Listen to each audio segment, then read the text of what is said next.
Merhaba arkadaşlar, kanalıma hepiniz hoş geldiniz. Geçen hafta farklı bir konsept yapmıştık ve konuk bir oyuncumuz vardı. Bakalım nasıl geçmiş?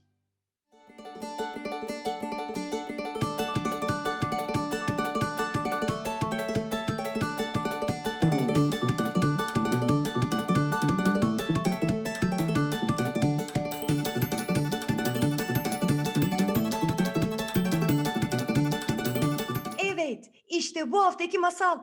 Bremen mızıkacıları. Hadi o zaman hemen başlayalım. Bir varmış bir yokmuş. Evvel zaman içinde çok uzak diyarlarda bir değirmenci ve bir de eşeği varmış. Değirmenci ile eşeği yıllardır birlikte yaşarlarmış.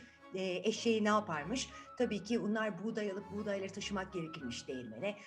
Bunun dışında yük taşımak gerekirmiş. Eşeği ona her zaman yardım edermiş. Fakat tabii ki yıllar geçmiş. Yıllar geçtikçe bizim eşek zavallı yaşlanmış ve artık yürüyemez ve yük taşıyamaz şekle gelmiş. Ve ne yapmış biliyor musunuz, bizim bu değirmenci de yeni bir eşek almaya karar vermiş. Bizim eşeğimiz acaba bundan mutlu muymuş? Aslında mutlu değilmiş ama zorunlu olarak emekliye ayrılmış diyebiliriz aslında. Aslında emekliye ayrılmış insanlar için geçerli bir şeydir ama o da düşünmüş.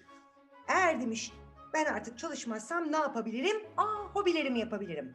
Yani hobi derken neden bahsediyorum? Mesela işte insanlar açısından düşünürsek satranç oynamak, işte resim yapmak, belki bale yapmak, belki jimnastik yapmak gibi gibi bunların hepsi olabilir. Neyse bizim eşeğimiz de düşünmüş bundan nasıl yararlanabilirim diye. O zaman demiş en büyük hayalim neydi benim?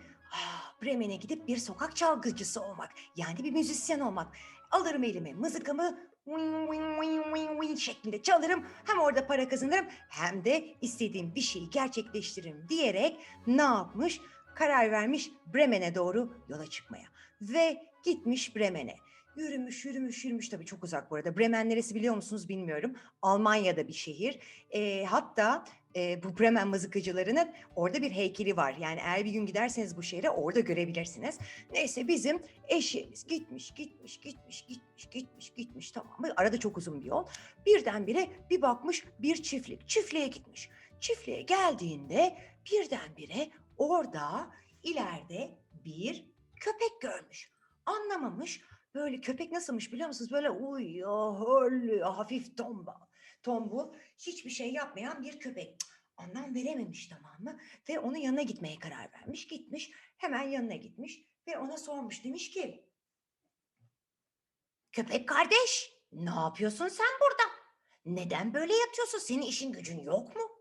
Köpek demiş ki ona, hiç sorma, hiç sorma eşek kardeş. Ben artık çok yaşlandım. Eskiden bir güzel ne bütün koruyordum buraları. Ve ev sahibim benden çok mutluydu. Hem evi koruyordum hırsızlardan ya da başka insanlardan, hem de ne yapıyordum biliyor musun? Koyunlarla çayırlara gidip onlara yardım ediyordum kurt falan gelmesin diye. Ama bugün artık çok yorgunum. Bu yüzden de kılımı kıpırdatacak, koşacak hiçbir halim yok. Bu yüzden ne oldu biliyor musun?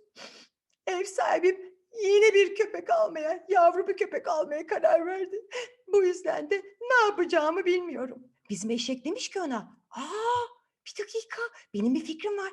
Ben Bremen'e gidiyorum. Benimle gelmek ister misin? Sen bir müzik aleti çalıyor musun? Evet, çalıyorum. Ne çalıyorsun? Bak, benim davulum var.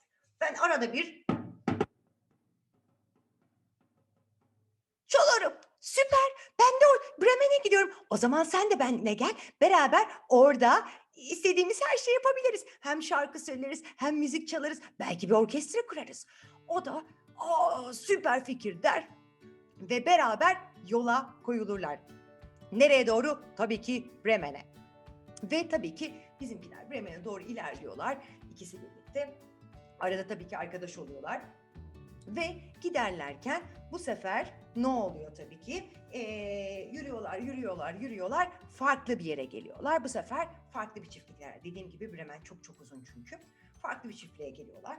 Bu çiftlikte de geldiklerinde yerde böyle uyuyan bir kedi görüyorlar. kedinin yanına geliyorlar. Bizim eşek yine başlıyor konuşmaya. Aa, kedi kardeş, ne yapıyorsun burada? Senin işin gücün yok mu? Bizim kedi hemen cevap veriyor. Miau. Hayır. Ne yazık ki benim işim gücüm yok. Niye de sorarsanız da çünkü ben artık çok yaşlandım. Eskiden evdeki bütün fareleri yakalıyordum. Ama artık hiçbir fareyi yakalamıyorum. Çünkü nefes nefese kalıyorum. Hatta ne oluyor biliyor musunuz? Bu fareler yanıma gelip hadi yakala, hadi yakala, hadi yakala diye benle alay ediyorlar. Ev sahibim de artık benden bıktı. Ve dedi ki yeni bir tane küçük bir kedi alacağım. Ve ben ne yapacağım bilemiyorum. Aa diyor eşek. Ah bir dakika, bir fikrim var. Bizle gelmek ister misin? Bak ben mızıka çalıyorum. Aa, köpek kardeş de davul çalacak. Biz Bremen'e gidiyoruz. Sen de gel. Biz orada sokak çalgıcısı olacağız. Yani müzisyen olacağız. Orada şarkılar söyleyip orkestra kuracağız. Ve böyle bir şey planlarımız var. Gelmek ister misin deyince bizim kedi. Aa evet. Peki sen bir enstrüman çalar mısın? Çalmaz olur muyum? Ben hangi enstrümanı çalsın düşünün bakalım. Başka hangi enstrümanlar var? Mesela ne olabilir? Düşünün bakayım. Keman, viola, kontrabas, piyano, gitar, elektro gitar, başka hangisi? Flüt, yan flüt, cello, trombon, bir sürü var değil mi? Trompet, saksafon. Bizimkisi ne çalıyormuş?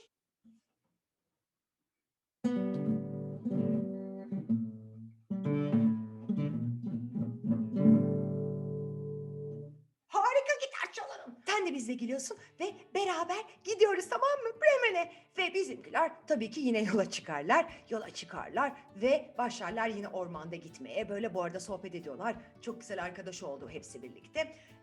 Ve artık dördüncü karakterimize tanışacağız birazdan. Masalı bilenler dördüncü karakterin kim olduğunu biliyorlardır. Kim? Düşünün bakayım. Böyle uçamayan ama bir kuş türü. Acaba kim geliyor? Sırada hangi karakter var? Dördüncü karakterimiz geliyor. Dördüncü karakterimiz bir horoz. Bakalım nasıl horoz olacağım. Ve dördüncü karakterimiz bir horoz. Ve tabii ki İpimizi de koyalım böyle. Ve yeniden bir çiftliğe geliyorlar. Bir çiftliğe geliyorlar ve çiftliğe geliyorlar. Orada bir bakıyorlar bir tane horoz ama bir ses çocuklar böyle bakın. Aa diyorlar bu nasıl bir horoz? Olamaz. Bu horozun sesine ne olmuş? Bu çok yaşlı bir horoz falan derken horoz kardeş ne yapıyorsun sen burada? Saat kaç bilmiyor musun? Gün ağardı. Senin bağırman daha evvel gerekmiyor muydu? Biraz geç değil mi? Ah, ah eşek kardeş, hiç sorma. Benim başıma gelenler. Ben artık çok yaşlandım. Sabahleyin uyanamıyorum. Yani gün ardında ötmüyorum. O yüzden de ev sahiplerim beni artık istemiyorlar. Çünkü ben çok yaşlandım. Hep geç uyanıyorum. Aa, yazık sana. Peki bir planın var mı? Hayır, böyle pinekliyorum burada. Süper bir fikrimiz var sana. Ben mızıka çalıyorum. Köpek kardeş davul çalıyor. Bu kedi kardeş de gitar çalıyor. Bir fikrim var. Biz Bremen'e gidiyoruz. Sokak çalgıcısı, sokak müzisyeni olacağız. Ama bizim solistimiz yok. Belki sen de bize katılırsın. Sen de bizim solistimiz olursun. Ne dersin? Deyince bizim horoz tabii ki evet tabii ki isterim. Başka bir işim yok ki. Ben de Bremen'e gelmek istiyorum der ve hep beraber yine ne yaparlar? Ve yine bu sefer gerçekten Bremen'e doğru yola çıkarlar. Yürürler. O çok uzak çünkü mesafe. Bayağı bir yürürler. Hatta o kadar uzak ki yürüyorlar. Bu arada arkadaş oluyorlar. Bakın 4 tane hayvan birbirlerini tanımıyorlardı. Bir şekilde bir amaç için bir araya geldiler ve arkadaş oldular. Sohbet ediyorlar falan. Ve tabii bir zaman sonra ne oluyor? Hava kararıyor. Bizim eşek diyor ki çocuklar artık tamam çok hava karardı. Bundan fazla yürümeyelim. Zaten çok yorulduk. Artık yapmamız gereken şey ne? Biraz dinlenmek. Yarın sabah tekrar yola çıkabilirim. Ve çocuklar bu arada karınları nasıl aç biliyor musunuz? İnanılmaz aç bir şekildeler. Bizim eşek tabii ki köpekle birlikte böyle bir tane ağacın altına oturuyor. Dala çıkıyor. Kedi böyle tırmanıyor hemen. Aynı şekilde Aynı şekilde horoz da bir dalın en tepesine gidiyor böyle. Tamam mı? Ve birdenbire horoz bir bakıyor. Aa diyor. Aa, inanamıyorum. Burada bir ev var. İleride ben bir ev görüyorum. Nasıl bir ev görüyorsun? Böyle bakın. Karanlık bir ev. Böyle bir ev var. Hem de ışık var. Acaba orada yemek olabilir mi? Eşek tabii çok akıllı eşek diyor ki evet gidelim belki yemek vardır. Biraz yemek isteriz ya da evde kimse yoktur. Gidip bir bakalım. Ve hep beraber gidiyorlar. Nereye doğru? Eve doğru gidiyorlar. Bu evin içine doğru bakacaklar. Çocuklar evin içine doğru bakacaklar. Pencereden uzanıyorlar. Şu arkamda gördüğünüz pencereden, şu gördüğünüz pencereden uzanıyorlar.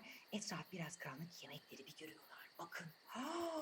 Yemekler inanılmaz. Harika yemekler var. Bakın bakın bakın bakın. Muhteşem yemekler var. Ama içeride 4 tane hırsız var. Haydut, tamam mı? Bizimkiler böyle ne olduğunu anlamaya çalışıyor. Bunlar hem yemek yiyorlar hem de aynı anda para sayıyorlar. Böyle herhalde hırsızlar diye düşünüyorlar.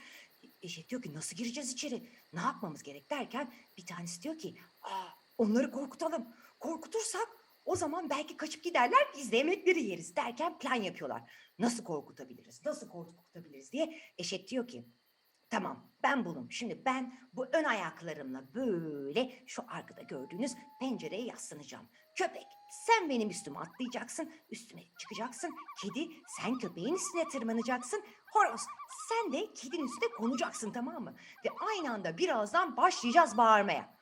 Ve çocuklar aynen dedikleri gibi yaparlar ve birdenbire o karanlıkta başlarlar bağırmaya. Ai ai ai derken bizim bu 4 tane hırsız, haydut çocuklar nasıl biliyor musunuz? Evden bir kaçışları var. Kaçıyorlar ormana. Bu ne, bu ne diye böyle. Evde kim var? Anlamıyorlar. Dışarıda bir canavar mı var? Böyle bir de garip sesler dördü bir anda. Ve nasıl kaçıyorlar? Nasıl kaçıyorlar? Ve oradan gidiyorlar. Bizimkiler içeri giriyor hemen. Başlıyorlar yemeklerini yiyorlar, yiyorlar, yiyorlar, yiyorlar. Çok mutlular. Oh diyor doyduk, doyduk derken çok uykuları geliyor. Çok uykuları gelince de ne yapıyorlar? Hemen uyumaya karar veriyorlar.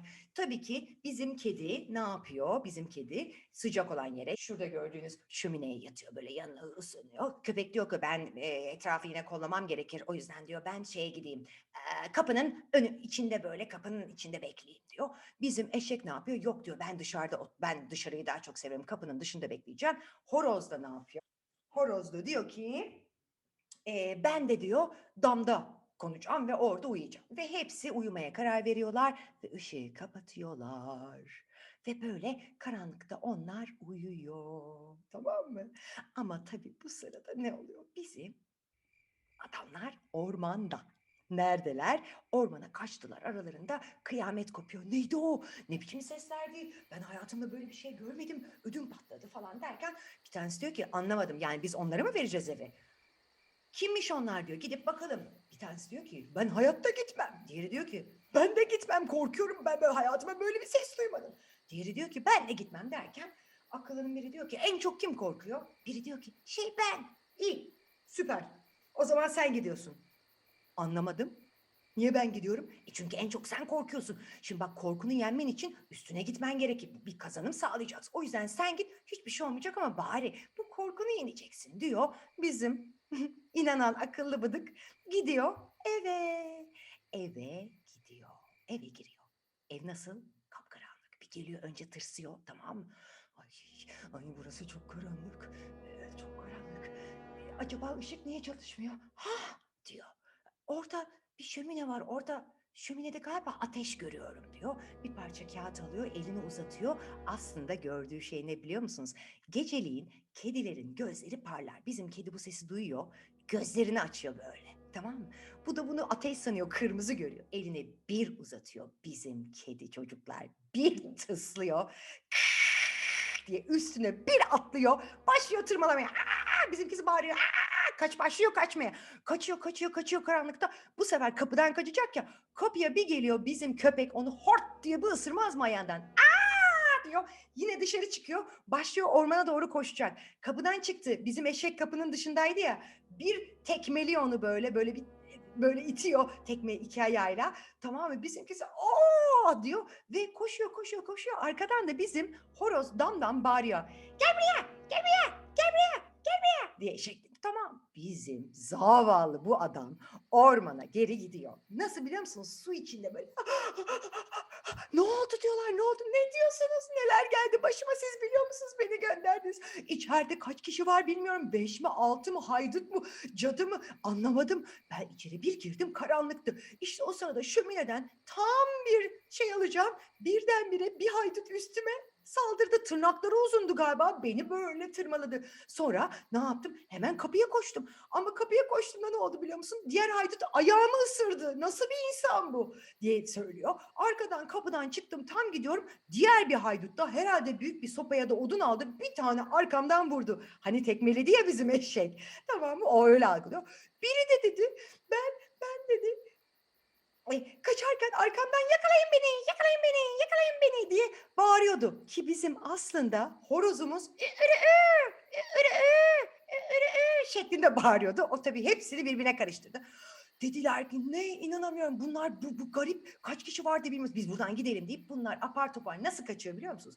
Koşuyorlar, çılgınlar gibi koşuyorlar ve buradan gidiyorlar. Ve böylelikle ne oluyor? Tabii ki bizim Bremen mızıkacıların evi oluyor burası ve onlar burada işte yemek yiyorlar, ev onların oluyor. Arada tabii ki paraları almadan gitti bizim hırsızlar. Paralar da onların oluyor. Bunlar burada çok çok mutlu bir şekilde yaşıyorlar uzun süre. Sonra hayallerini gerçekleştirmeye karar veriyorlar. Neydi bu hayalleri? Beraber bir orkestra kurmak, bir müzik grubu kurmak ve nereye gitmek? Bremen'in sokaklarında müzik dinletisi vermek ve insanlara kendi müziklerini dinletmek. Ve aynen bunu yapıyorlar. Haftada bir gün gidiyorlar çocuklar Bremen'e, tamam mı? Orkestralarını herkese dinletiyorlar. Yani onların adına Bremen mızıkacıları deniyor. Ve gerçekten de bir gün Almanya'ya gidersiniz. Lütfen Bremen şehrine gidin. Oradaki bu 4 heykeli, yani eşek, eşeğin üzerinde köpek, köpeğin üstünde kedi ve kedinin üstünde de